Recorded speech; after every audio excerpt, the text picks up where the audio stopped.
And as you use what's given to you, the Ek gives you more. If you don't use it, the Ek stops, because why pour water in a full glass? If you've got a glass of water in front of you, but you're not drinking from it, what's the point of putting more water in? It just spills over anyway and makes a mess. Hi, beautiful souls. Welcome back to my Journey Faithful Compassion Hub. If you are new here, my name is Beatrice, and this channel is a space for honest spiritual reflection, compassion, and inner growth.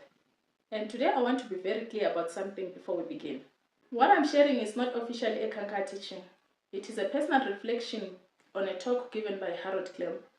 I'm sharing this because many people are awakening, and when awakening happens, it doesn't always feel peaceful.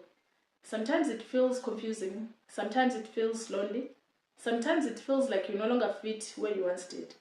If you have ever wondered why spiritual growth feels like a loss before it feels like joy, then this reflection is for you. I invite you not to listen with your beliefs but your hearts.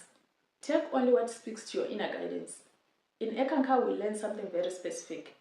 We learn that truth is not handed down, but it is experienced by soul.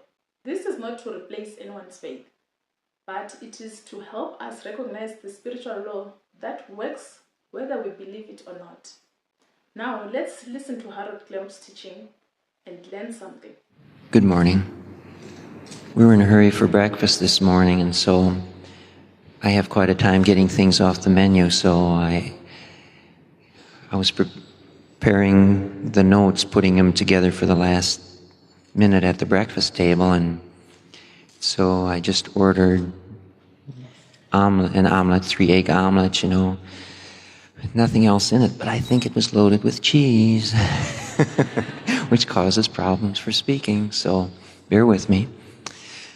I didn't really have time to look, I just ate it.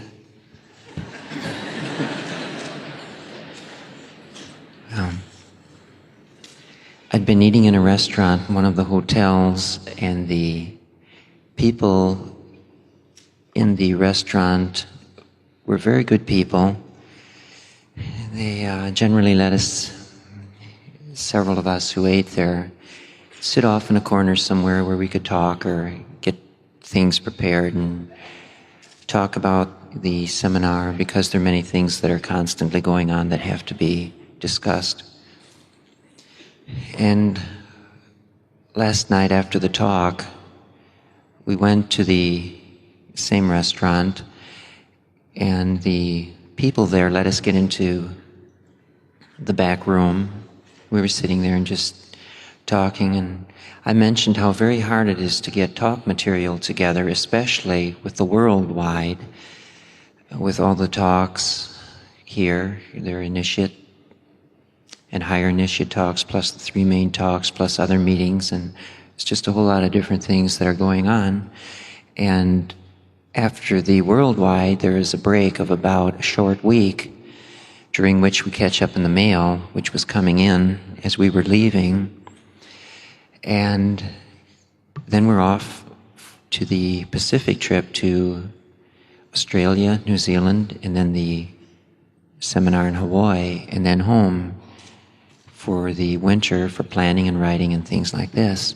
So it gets fast and it's hard to get material.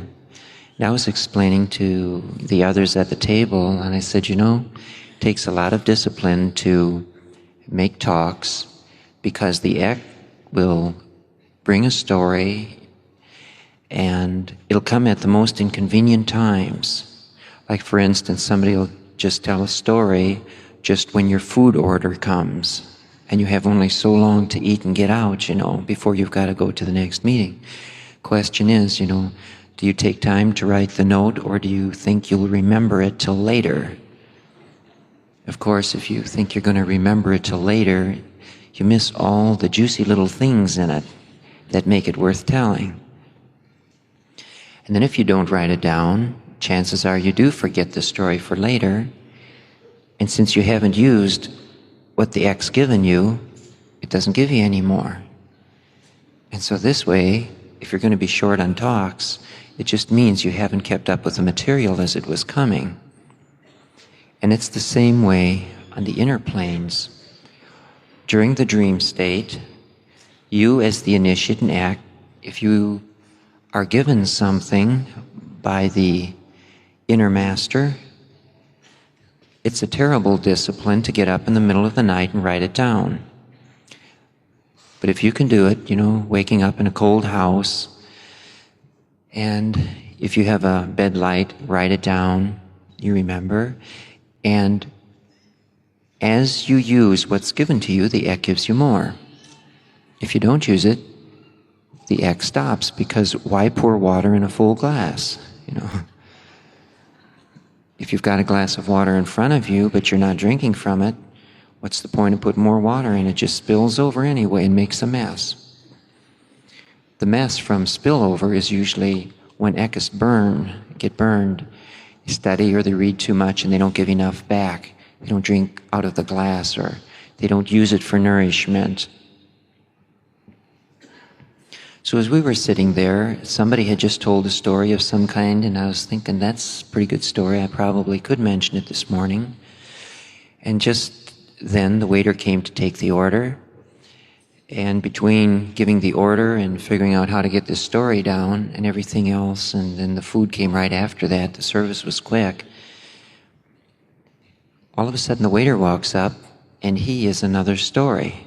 And here I am trying to eat, trying to write down the first story, and here comes the second story. And I'd just been telling everybody at the table how it's very hard to get stories.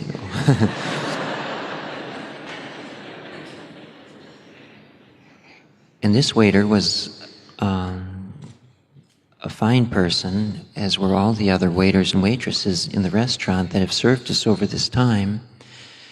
And he said, he looked at the credit card that was being used to pay for the meal, and he saw the name Eckankar on it, and he said, "Oh, Eckankar, I ran into that 2 years ago." Somehow he had ended up as a guide for an Eckist and had showed her around Atlanta. And he said, he was really surprised or impressed with the woman's composure and her presence of mind. And this struck him. Furthermore, she seemed totally comfortable with him. They were strangers.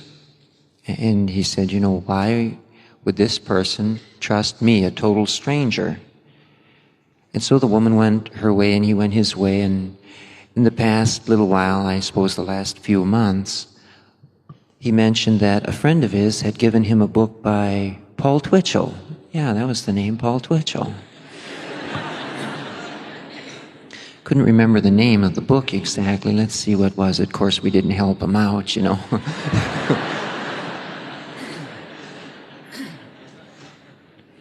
Because we figured, well, you'd say too much, and you know how it is.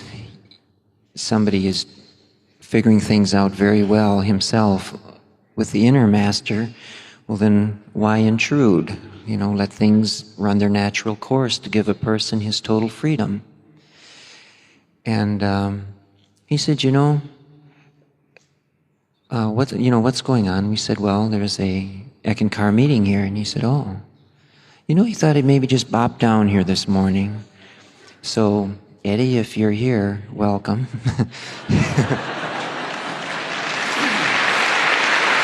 What you just heard points to a responsibility many of us overlook. Inner guidance is not casual. It's not entertainment. It's not inspiration for later.